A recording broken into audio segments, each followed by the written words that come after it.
Wammo breakfast. The Geek Show.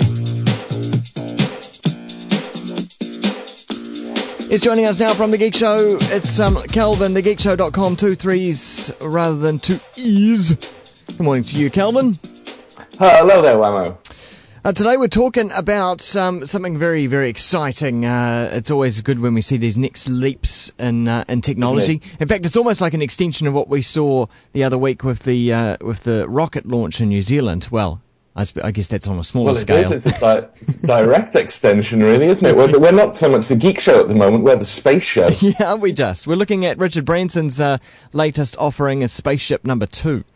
Yeah, which is vastly exciting. I mean, back in 2004, I got all hot because Spaceship One won the $10 million X Prize by becoming the first privately manned ship to reach space. Yeah. Which was a huge deal. I've got a big chip on my shoulder about the fact that all of the space race, pretty much, up until now, has been done by governments and military. And governments and military have got their own agenda beyond science, beyond commerce, and it's held back the space race to only those people who have got governmental or military interests. Yeah. That and the communications industry, all this low Earth orbit stuff, which is in the long term really quite boring. I'd like to see us sort of get out beyond Earth orbit, and the only way we're going to do that is to start, commercializing space, and this is the start.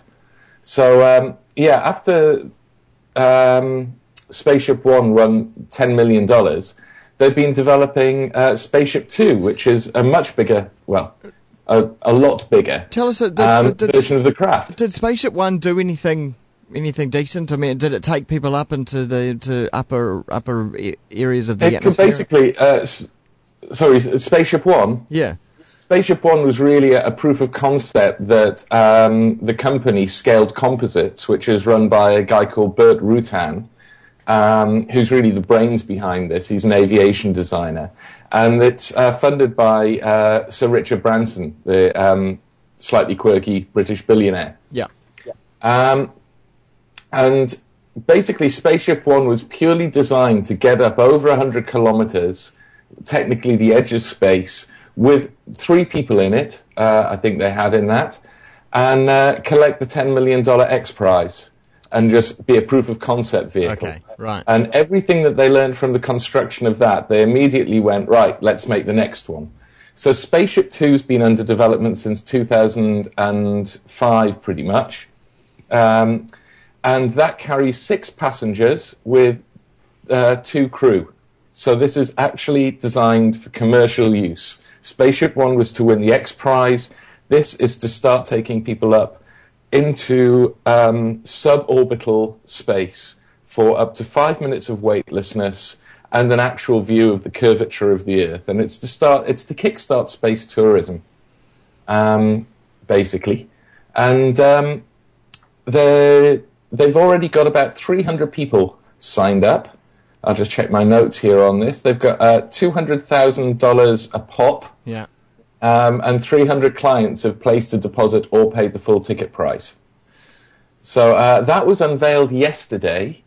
And a year before, they unveiled the mothership that it launches from, White Knight 2, now known as Eve, I do believe. Got it all right. I love these names.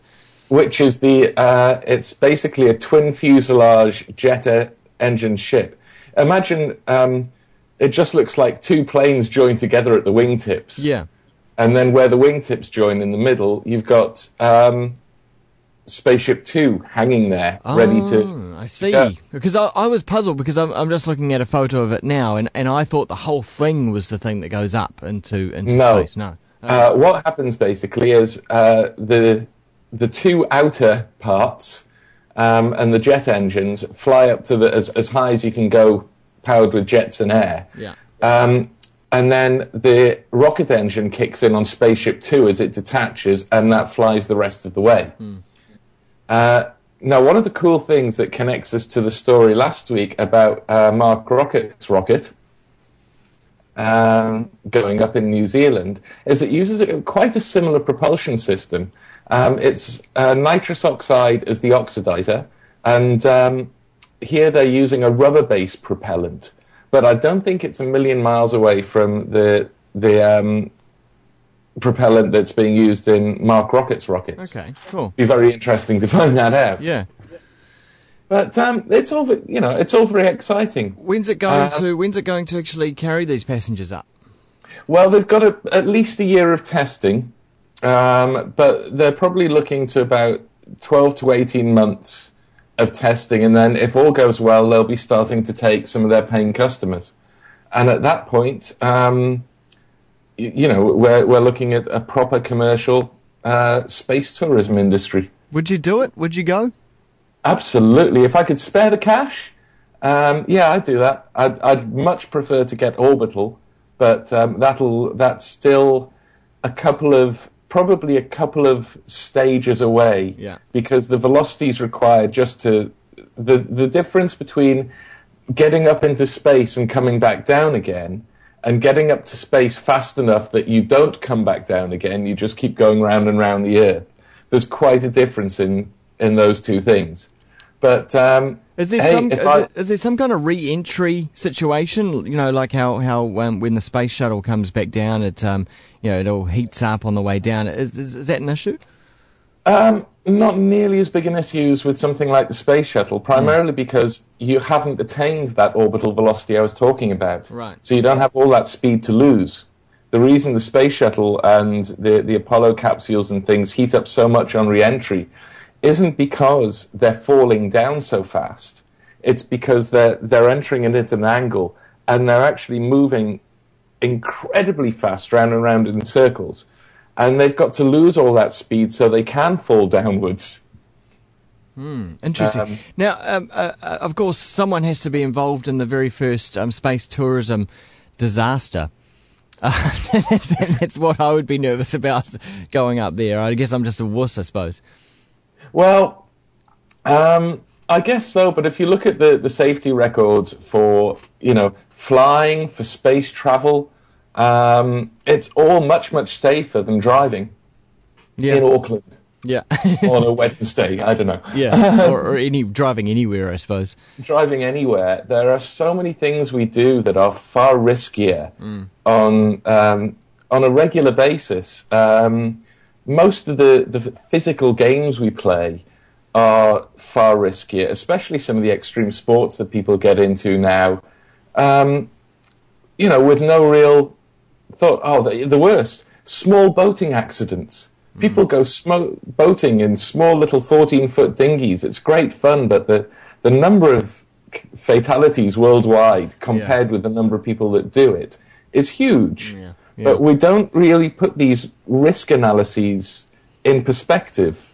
We think that going out in a boat is all a bit of fun, and we think it's dangerous trying to fly into space.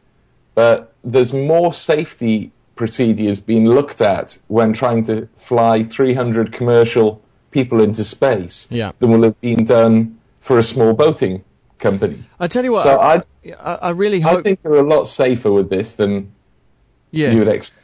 Yeah, you're probably right. I do really hope that Stephen Hawking gets his wish, and that he sticks around long enough to be able to do it. Because I've got to say, if I had a couple of million sitting in the bank doing nothing, I'd pay for me and Stephen Hawking to go up. Yeah, it would be an opportunity to meet him as well. Yeah, make sure it's on the same flight. I'll stipulate. I want someone interesting to talk to while I'm up there. Yeah.